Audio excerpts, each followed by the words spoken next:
Game number 2 of the Western Conference Finals tonight in Minneapolis between the Timberwolves and the Mavericks. He is Donnie Rightside. I am Ben Stevens. Heading into a Friday night with a second game of the Western Conference Finals ahead of a holiday weekend, who could you better ask for than the two premier NBA handicappers on this SportsGrid network? Ben and Donnie here for you for game number 2 of the WCF. And Donnie, let's start with the spread itself. Game number 1. The Timberwolves a 4.5-point favorite, which was actually the largest number in favor of the T-Wolves at home in any of their 6 home playoff games so far this postseason. The Mavs win outright, 108-105 as an underdog. Dallas as a dog this postseason, 4-1, both straight up, and then, of course, against the spread. But now in game number 2, despite the Mavericks winning game number 1, the Timberwolves a stronger favorite. It's a 5.5-point number in favor of Minnesota at home. How come?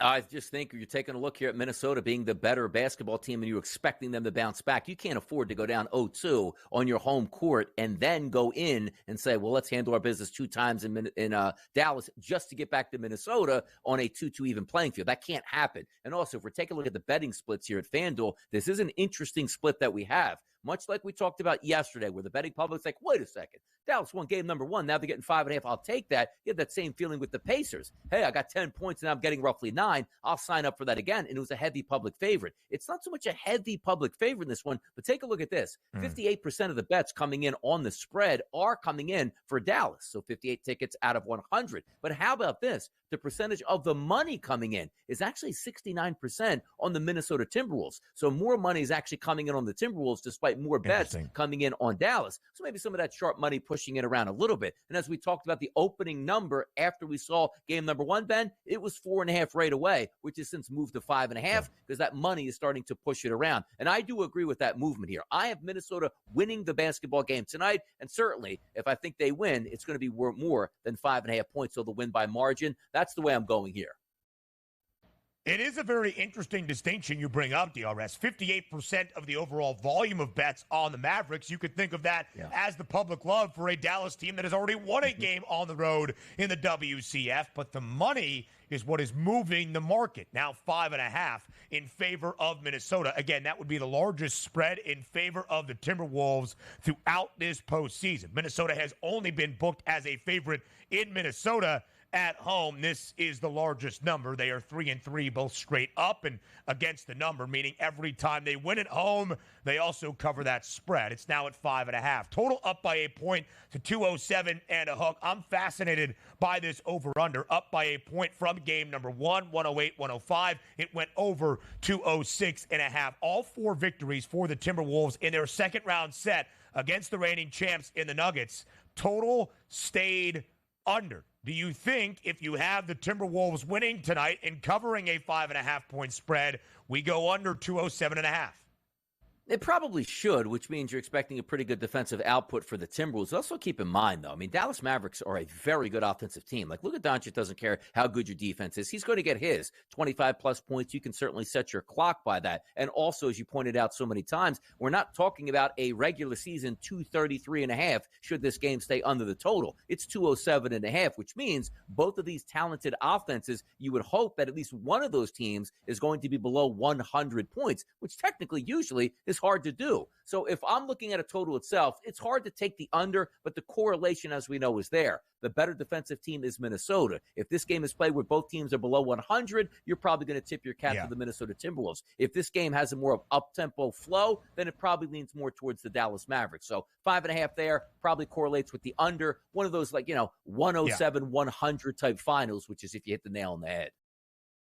Right, that's really the nail on the head. And to Donnie's point, that wouldn't be a ton of margin of error. You don't need a high-scoring offensive affair to push us over 207 and a hook. Again, 206.5 was the lowest over-under the Mavericks had seen in any of their 13 playoff games in game number 1. So there's a couple of ways that you could point a path to victory for Minnesota. The Timberwolves cover as a 5.5-point favorite because one of the best defensive teams has a better defensive output than they did in game number 1. Total stays under. Now we go to the prop component of it all. If Minnesota is going to win and even the Western Conference Series at 1 game apiece tonight, DRS, and maybe even cover as a 5.5-point favorite, how many points does Anthony Edwards need to score? Yeah, he's got to get into the 30s tonight. I mean, that's my marking point. So obviously, if you say, well, I like his over 30, you're going to cash in his points prop, which is 27.5. And immediately, you heard me say this after game number 1, I'm looking forward to Anthony Edwards playing tonight. Not especially happy with how he played in game 7 and game number 1. And keep in mind, 2 high leverage situations for a young player that hasn't been in those environments. But the team still won that game number 7. They lost game number 1. I expect a much more efficient effort and still look for him to shoot at least 20 times tonight. Just cut down on the 3-point shots, get to the free throw a little bit more, and get more aggressive, which could lead to foul trouble for the Dallas Mavericks and easier open looks for guys like Karl-Anthony Towns from 3-point range. Drive to the basket, kick out, wide open 3. That usually helps here. So I think Anthony Edwards, 30 points is the number I'm looking for him to hit tonight. And if he does that, I do think that's a victory for the Minnesota Timberwolves. So 27.5 is his points prop to go over, and then to get to 30 plus is plus 125, a little bit of plus money. If he's over 27.5, he needs one more bucket to get to 30 with plus money on the other side. Karl-Anthony Towns was also not great in game number 1. That's your silver lining for the Timberwolves. Your 2 superstars combined to go 12 of 32 from the floor. That's 37.5%, and you lost by 3. The leading scorer for Minnesota, Jaden McDaniels, who has scored 21-plus in 3 straight for the Timberwolves. His points prop tonight is at 11 and a hook, maybe now up to 12.5. Yeah, 12.5 is that updated number on the FanDuel Sportsbook as I see it. He's gone over that in 3 straight. He hit 6 threes in game number 1. He's gone over 12.5 in 5 of the 12 playoff games Minnesota has played. In 4 of the 5, he has made at least 2 threes. I would look at 2+ made threes for Jaden McDaniels tonight. A couple of prop outlooks, of course, for the Mavericks, highlighted by Luka Dončić and Kyrie Irving.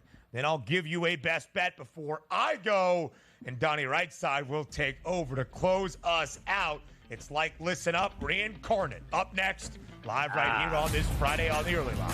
Live right here on this Friday on the Early Line. One more segment together, but for me, it's just a few more minutes as Big Blue Mike Blewett steps up and in on Newswire live from our New York City studios. That means Donnie Rightside will close out the show. So, DRS, let's quickly look at the Mavericks props for tonight. Luka Dončić, 29.5 is his points prop. He scored 33 in game number 1. 23 in a hook is the number for Kyrie Irving. He hit the 30-point benchmark for the first time in this postseason run for Dallas in game number 1. Are you expecting either of those 2 guys to go over their number once again? Here's the good part about the early parts of a series, Ben. You're still trying to feel the other team out. What's the one thing that the Minnesota Timberwolves, after game number 1, have said to themselves, probably in the defensive locker room here at this point, saying, you know what? We can't let both of these superstars go off. We got to take one of those players away. Now, that's easier said than done. Hey, let's stop Luka. Oh, good luck with that. Hey, let's stop Kyrie. Same thing. But I look at those secondary players, which you take a look at P.J. Washington, who has had some pretty good playoff games. The past couple have been a little bit down. So if I'm the Minnesota Timberwolves, I'm saying Kyrie's not getting off like he did here. And certainly Luka Dončić, we're going to try to slow down, which leaves, yes, here's the best opportunity to win. Role players on away teams' home courts, you are going to try to fade those guys. I'm not going to do that today because I think more shots will be available from 3-point range for the Dallas Mavericks. That's the way I would go. But for me, I'm actually going to stay away from Luka Dončić and also stay away from Kyrie Irving because I said again, I think they lose this basketball game, and Anthony Edwards on the opposite side, certainly at that 27.5 points, makes a lot of sense. But I would look at secondary value options for for Dallas after game number 1 with the adjustments from the Minnesota Timberwolves. Just to make this final point, Kyrie's points prop entering game 1 was 20.5. It's now up by 3. If you want a silver lining for Dallas offensively, just 6 of 25 in game number 1 from 3, 24%. All right, DRS, I'm going to give you 2 best bets for this Friday. Then you close it out. I start with the NBA as we were looking at game number 2. I think Karl-Anthony Towns also has a better game. Over 2.5 made threes at plus 104 with a little bit of plus money does intrigue me tonight against Dallas.